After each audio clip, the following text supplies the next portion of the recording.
Merci Elisabeth. Merci à tous d'être là cet après-midi et merci à Georges de m'avoir invité dans cette prestigieuse institution. Alors, on va donc parler du géologue des ressources et pour commencer, je vais juste faire un tout petit retour en arrière. Le géologue aux géosciences. Le géologue, en fait, ça a toujours été une profession très spécialisée. Les géologues, c'était généralement des gens qui allaient sur le terrain, plutôt barbus, parfois avec un âne, un cheval, un marteau, pas très équipés du point de vue de la technologie. Et la réussite du géologue, c'était fondamentalement de trouver un gisement. Donc, un gisement, qu'il soit économique ou pas, d'ailleurs, ce n'était pas forcément très important, mais il fallait trouver une concentration minérale, et donc on était intéressé.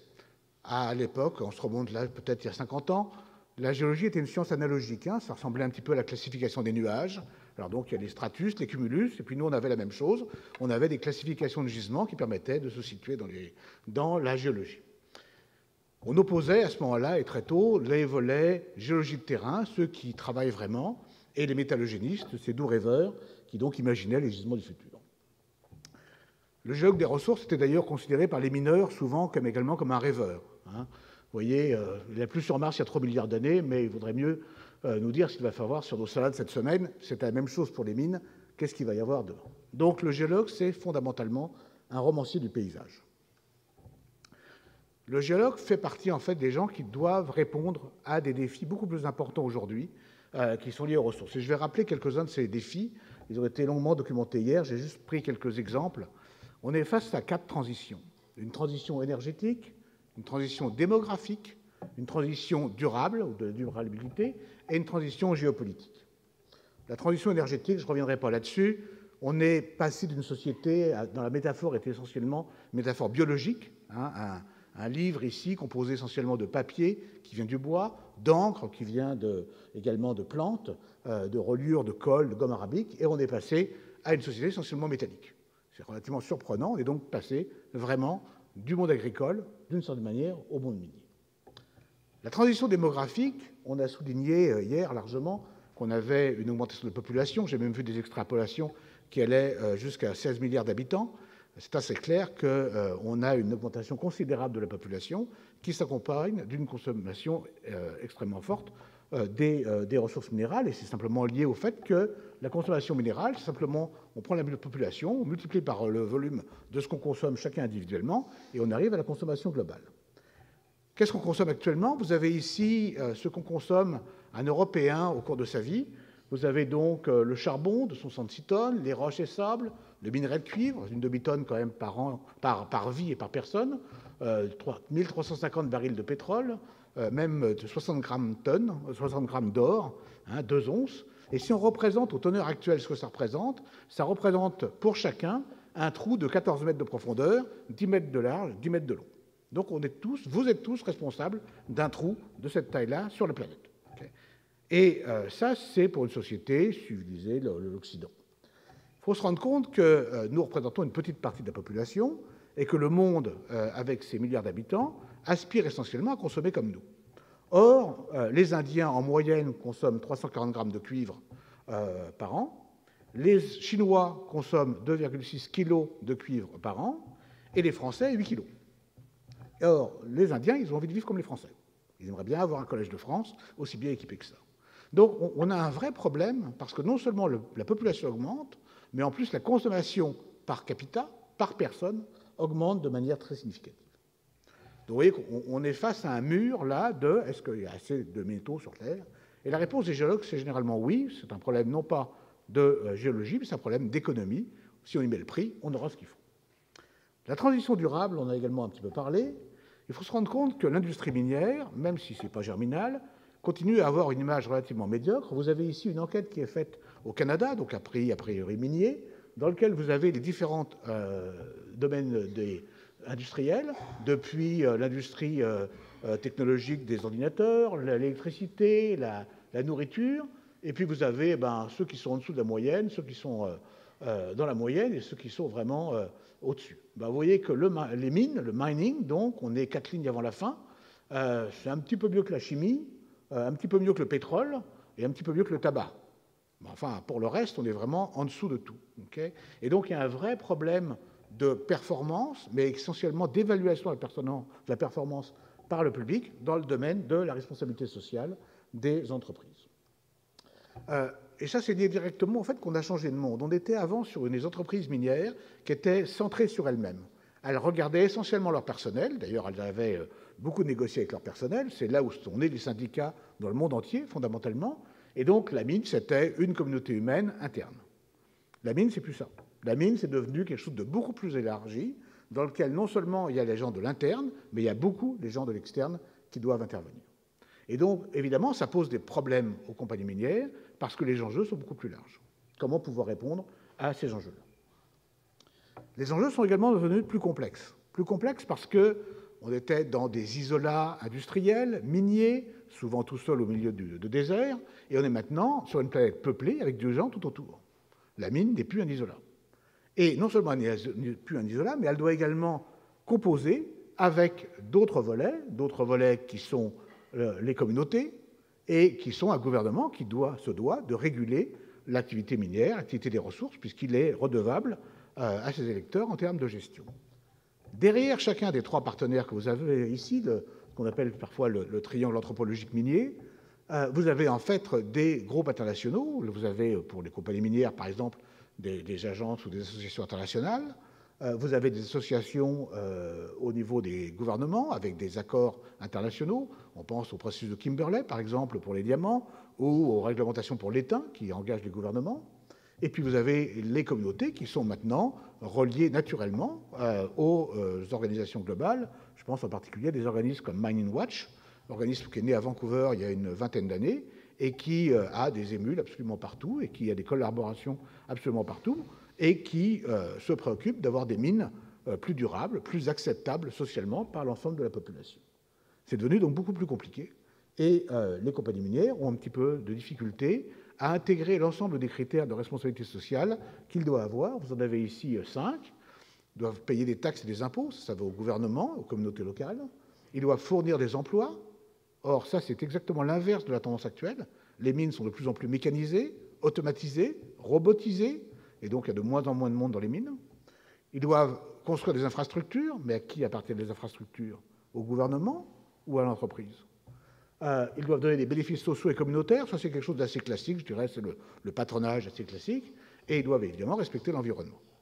Donc on est sur un ensemble de défis que les entreprises ont, certains ils ont l'habitude, respect de l'environnement, je dirais que c'est devenu une norme quand même depuis au moins une vingtaine d'années, mais d'autres sont beaucoup plus complexes à avoir.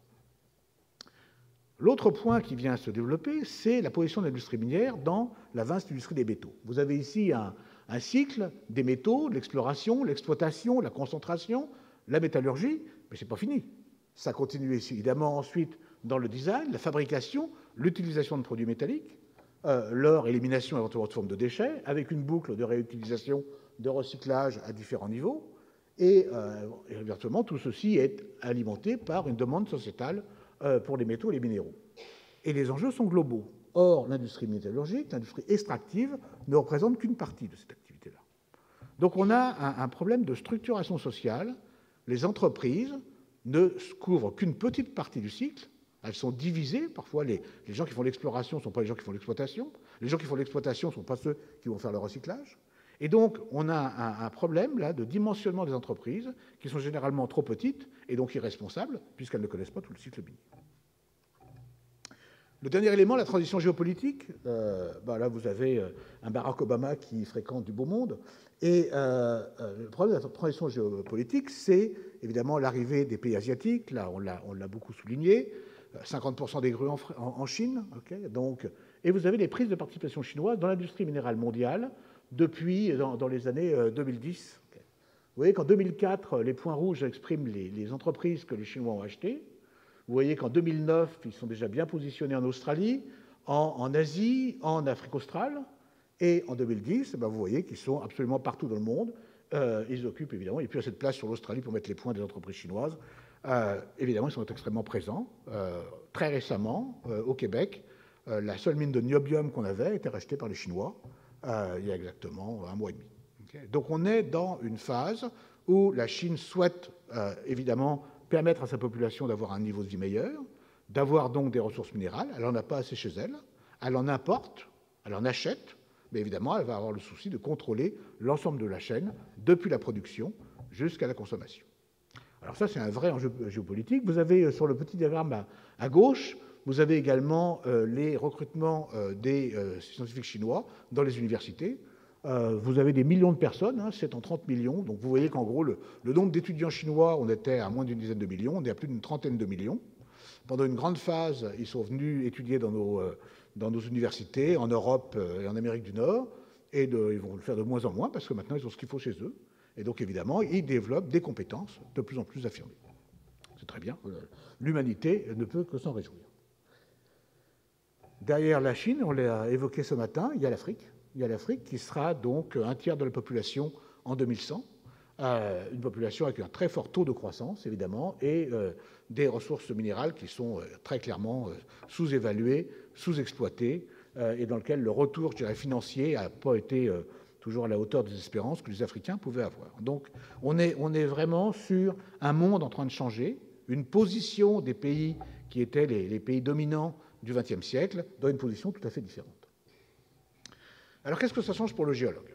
Eh bien, ce que je voudrais vous montrer, c'est qu'il y a des permanences et il y a des modifications. Le géologue, fondamentalement, il fait deux choses. Il observe et il imagine. C'est un naturaliste au démarrage. Il va se préoccuper de la réalité de terrain et il va ensuite imaginer. Alors la réalité de terrain, c'est une vieille expertise. Vous reconnaissez très clairement des géologues de la fin du XIXe siècle qui sont caractérisés par un chapeau et une barbe. Et mes étudiants ont presque tous un chapeau et une barbe, donc ça n'a pas vraiment changé. Voilà. Et ils font du terrain avec leur marteau. On est à la Columbia School of Mines. Les grandes universités américaines sont nées d'écoles des mines, fondamentalement, y compris Columbia, y compris les universités de la côte ouest américaine. Et dès 1930, on commence à s'inquiéter pour est-ce qu'on va faire du terrain sérieusement. Charles Park, qui est un géologue assez célèbre, se dit est-ce que la géologie de terrain est un travail obsolète? Alors il est très inquiet, en fait, c'est jamais devenu obsolète, parce que les géologues d'aujourd'hui, vous avez ici quelques-uns de mes étudiants, plutôt de mes étudiantes d'ailleurs, eh bien vous voyez qu'ils font toujours du terrain absolument pareil. Donc le travail de terrain reste une nécessité. Contrairement à ce qu'on peut croire, une carte géologique, quand elle est finie, ben, elle est refaire, okay, parce que les concepts changent. Et les concepts changent parce que les faits ont changé. Et le deuxième élément, c'est que le terrain lui-même a changé. Le terrain, on voyait la surface. De plus en plus, on voit un terrain en profondeur. Vous avez ici les forages qui montrent des découvertes minières d'or, de métaux de base, donc du cuivre, du zinc, du plomb, de l'uranium ou d'autres substances. Et vous avez l'évolution depuis 1920 jusqu'à 2010. Et vous voyez très clairement que les découvertes minières qui étaient seulement en surface dans la première moitié du XXe siècle sont maintenant atteignent des profondeurs jusqu'à 600 mètres, 700 mètres. On découvre des mines, on explore des mines jusqu'à presque 3000 mètres actuellement. La mine la plus profonde du monde est aux alentours de 4000 mètres en Afrique du Sud. Donc, l'être humain, il va trouver ses ressources non plus seulement sur ce qu'il va trouver en surface, mais il va les trouver dans ces 4000 mètres de surface. Et John Loudon soulignait ce matin qu'effectivement, il faut appréhender le milieu géologique maintenant dans sa troisième dimension, dans son côté vertical de plus en plus net. La mine québécoise la plus profonde actuellement est à 2650 mètres de profondeur. Le terrain également change parce que les méthodes qu'on a d'observation du terrain ont changé. Je me rappelle très bien avoir participé à un programme Géologie profonde de la France il y a quelques années, quelques dizaines d'années, dans lequel on allait faire un forage à 2-3 000 mètres en France. Aujourd'hui, le nombre de forages s'est multiplié de manière absolument considérable. Vous avez ici des batteries de forage où pour trouver un gisement, on va faire 1000, 2000 forages. Okay, et les forages s'augmentent de plus en plus et leur coût baisse de plus en plus. Vous avez en bas à gauche un prototype de foreuse, qui est une foreuse de type pétrolier, mais appliquée aux mines. Une foreuse qui va être capable de forer 1000 mètres par jour, avec un coût inférieur de moitié aux foreuses actuelles. Ça, c'est développé actuellement par Longueur et un consortium d'universités australiennes. Ça va absolument révolutionner la manière de faire. C'est très léger, vous voyez que c'est sur chenillette. L'impact environnemental va être extrêmement faible. Les coûts vont être plus bas. On a vraiment une révolution, là, une révolution technologique qui va modifier notre approche du terrain. Toujours dans ces innovations révolutionnaires, il est clair aussi que tous les mécanismes analytiques ont changé.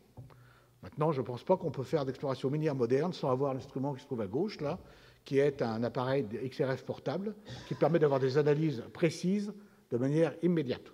Okay, on n'entend plus. Avant, on prenait un échantillon, on mettait dans un sac en plastique, on envoyait ça gentiment dans un laboratoire. qui, 1 mois, 2 mois, 6 mois après, vous donnait un résultat analytique. En gros, on perdait 1 an. Là, l'analyse, c'est immédiat. Et donc, ça permet effectivement d'avoir une approche de l'exploration minière, de la géologie, très très différente. On voit ce qu'on ne voyait pas avant. De la même manière, alors qu'on a fait pendant très longtemps des forages carottés, parce qu'on avait besoin d'accès aux forages carottés, les techniques maintenant se rapprochent des techniques pétrolières. On va avoir des échantillons qui sont en poudre, dans lesquels on récupérera des minéraux, et les minéraux eux-mêmes vont être indicateurs de la géologie.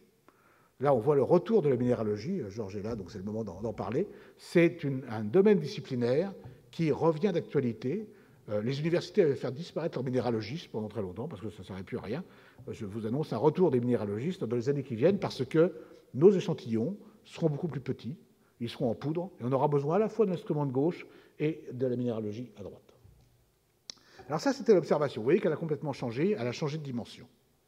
Mais l'imagination aussi a changé. Notre imagination, en fait, elle est beaucoup influencée par ce que l'on voit. Pensez au voyage que vous avez fait. Vous connaissez des paysages absolument multiples. Vous avez maintenant une imagination du monde qui n'a rien à voir avec ce qu'on pouvait avoir dans les années 50, dans lequel le monde apparaissait en noir et blanc dans des écrans de télévision et dans lequel on ne connaissait pas le monde. Okay, il n'y avait pas un numéro de Géo tous les mois là, pour vous décrire le monde tel qu'il est.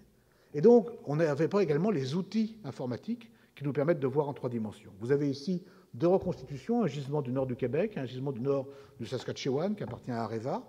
Et vous voyez que maintenant, on peut se promener autour des gisements en 3 dimensions. C'est la même révolution qu'ont connue la médecine, quand on est passé des endroits qu'on disséquait, donc forcément post-mortem, voilà, à des échographies de plus en plus précises. On a des échographies du monde géologique en temps réel, et on peut mieux comprendre maintenant les dimensions. Et une fois qu'on a les échographies, eh bien, on peut simuler, et on peut faire des simulateurs. À droite, vous avez ici un simulateur qui se trouve à Sudbury, en Ontario, dans lequel eh bien, la mine existe de manière virtuelle avant d'être une mine réelle.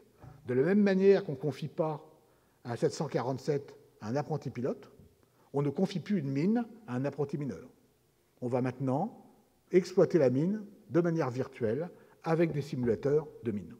Et ça, c'est tout un volet qui est en train de se développer, sur lequel on a encore beaucoup de travail à faire, de telle manière à, en temps réel, être capable d'alimenter ces représentations du monde. Donc, quand je pensais à des changements de représentation, vous avez ici une photo de Jan Arthus Bertrand de Tellings. Okay, Tellings, c'est pas beau, ça pollue, mais quand c'est mis comme ça, c'est plutôt joli. Voilà, on voit le monde différemment, on comprend le monde différemment. Alors, une fois qu'on a observé, qu'on a imaginé, eh bien, il faut effectivement intégrer l'ensemble des disciplines. Et là aussi, ça a beaucoup changé. On est capable d'intégrer maintenant l'ensemble des disciplines. Vous avez ici une représentation d'une mine dans laquelle vous avez non seulement les travaux miniers, vous avez les corps à exploiter de différentes couleurs, et tous les petits points que vous voyez là, c'est le séisme. On écoute la mine en temps réel. Autrement dit, c'est comme une auscultation, okay, et on peut savoir où est-ce que ça va craquer. Il y a eu récemment, sur la mine de Bingham Canyon, l'une des plus grosses mines du monde dans l'État de Utah aux États-Unis, il y a eu un effondrement. C'est une mine absolument gigantesque, hein, elle fait presque 1000 mètres de profondeur, 0 mort, 0 accident. L'effondrement était prévu, on l'avait ausculté la mine en temps réel, on savait où ça allait tomber, quel volume allait tomber, et on a donc pu prévoir la forme de catastrophe qui s'est produite. Okay, et donc vous voyez qu'on a une capacité maintenant de faire fusionner les disciplines en seul. Dernier élément de changement, la manière dont on fait l'exploration. Pendant longtemps, on a cru qu'on partait de très grands territoires, on allait vers des territoires plus petits. Ça, c'est vrai dans un monde vide. C'est vrai fondamentalement dans un monde dans lequel on ne connaît rien sur le territoire, on commence à se documenter à très large échelle et on se resserre. Il y a une de mes étudiantes qui a fait un travail récemment sur la manière dont se font les découvertes. Vous avez ici une série de gisements au Québec qui ont été découverts. Vous avez la phase en jaune, là c'est l'étude de faisabilité, et la phase en violet, c'est la phase d'exploitation. Vous voyez que c'est des gisements qui vont rentrer en exploitation dans les années qui viennent. Eh bien, les dates de découverte, pour beaucoup de ces gisements, c'est 1950. En fait, on les a découverts il y a déjà très longtemps, on connaît ces indices-là, on les a travaillés dans une phase de boom minier entre 1950 et 1970, puis là, l'industrie minière s'est mise en sommeil, le prix des métaux n'était plus là, on les a repris dans les années 1990 et on a fait des gisements. Autrement dit, on a changé de manière de faire de l'exploration. Alors qu'on avait un paradigme en entonnoir, dans lequel on parlait du général et on allait vers le local, eh bien de plus en plus, vu qu'on connaît déjà où sont les ressources, eh bien c'est une opportunité économique, c'est un travail économique qui fait qu'on met en production des gisements. Donc une évolution beaucoup plus ponctuelle. Donc c'est un vent de changement. On est vraiment dans une phase où la géologie des ressources a connu, comme le disait Elisabeth, une bonne vingtaine d'années de tranquillité, au moins en Europe. Eh bien, elle renaît, mais elle renaît différemment. Alors, qu'est-ce que ça veut dire? Ça veut dire qu'il faut qu'on change la manière dont on a une vision du monde. Alors, quelques éléments. D'abord, c'est qui les géologues des ressources? Essentiellement, c'est à 80% des gens de terrain, c'est à 10% des académiques et c'est à 10% des entrepreneurs. Donc, c'est ça la population. Les entrepreneurs font plus de technique, ils cherchent des sous, ils managent. Les académiques sont là en support et les gens sont des gens de terrain essentiellement. Est-ce que c'est mieux d'avoir un géologue ou un entrepreneur financier comme président? Alors, on a fait des statistiques. Donc, on a regardé quels étaient les succès. Et vous avez ici, donc, les gains du prix des actions de compagnies, celles dirigées par des géologues et celles dirigées par des gens qui ne sont pas géologues. Alors, j'ai une bonne nouvelle pour les géologues. Il vaut mieux être géologue, vous voyez, parce que vous pouvez gagner, non seulement votre moyenne est meilleure, okay, vous avez une moyenne qui est un gain de quelques pourcents, mais surtout, l'écart type en vert, mais surtout, vous pouvez avoir des occasions exceptionnelles de ressources. Donc, vous voyez qu'il y a du travail pour les géologues parce que c'est eux qui font gagner des sous aux entreprises fondamentalement. Donc, pour ceux qui ont des choix de carrière à faire, c'est encore une carrière tout à fait intéressante. C'est aussi un domaine qui devient plus féminin. Les valeurs masculines étaient prédominantes dans l'industrie minière. Des gros bras, des grosses bottes, okay, des gros chapeaux. C'est pas extraordinaire comme système. Notre société s'est beaucoup féminisée et dans le fond, la société exige également une vision plus féminine du monde. C'est vrai pour les géologues également. Okay, et actuellement, on a 60% dans les universités canadiennes de formation pour des femmes géologues. Okay. Vous avez ici, dans mon université, les taux de femmes par programme. Alors, vous avez Sciences de la Terre et de l'Atmosphère, SCTA, c'est le troisième à partir de la droite. Et vous voyez qu'il y a une progression absolument spectaculaire, puisqu'on était à 5-7% et on est monté à 20%. Donc on a vraiment un effort, et quand on parle de valeurs féminines, ça veut dire aussi qu'on parle de valeurs plus respectueuses de l'individu, okay, plus proches de l'humain. Ce n'est pas un vœu pieux, c'est une réalité qui s'observe actuellement dans les entreprises minières. Également, on va vers une professionnalisation de l'exploration. Vous avez ici une photographie en 1926 d'une course au Clem. Hein. Donc, alors c'est extraordinaire. Là, on annonce qu'on va délivrer un Clem. Tout le monde se met à courir. D'ailleurs, il n'y a que des gars là-dedans. Voilà. Et tout le monde court vers là. Ils n'ont pas forcément de compétences, mais ils vont être capables de mettre des poteaux. Ce n'est plus du tout le cas. On est maintenant sur un contexte d'emploi, de métiers qui sont contrôlés par des ordres professionnels. Je suis membre d'un ordre professionnel qui est comparable à l'ordre des médecins. Il m'inspecte tous les ans, il me coûte une assurance tous les ans, et il vérifie que ce que je fais est correct. C'est très sérieux, il y a des procès, il y a des gens qui sont ôtés de la profession et qui ne peuvent plus exercer. Donc effectivement, il y a maintenant un contrôle professionnel qui fait que c'est un véritable métier avec un petit diplôme à afficher dans son cabinet. Alors, ça veut dire quoi? Ça veut dire qu'effectivement, on a donc de meilleurs professionnels, des professionnels qui sont souvent plus au courant des différents éléments. Est-ce que l'emploi évolue vers positif? L'emploi est directement une fonction du prix des métaux. Quand les métaux vont bien, l'emploi va bien. Quand le prix des métals va mal, l'emploi va mal. C'est extrêmement clair, c'est documenté. On a des structures qui surveillent ça de manière régulière. Et vous voyez qu'il y a une corrélation assez remarquable entre le taux d'emploi qui est marqué ici en bleu au Canada et le prix des métaux qui est ici marqué en jaune. Ceci dit, ces dernières années, ça allait plutôt bien. Si vous prenez le taux de chômage au Québec en 2013 des techniciens géologues, c'est 0%, des ingénieurs miniers, c'est 6%, des ingénieurs métallurgistes, c'est 0%, et des géologues miniers, c'est également 0%. On a, au Québec, manqué tellement de géologues qu'on a importé entre 25 et 30 Français tous les ans, depuis 10 ans.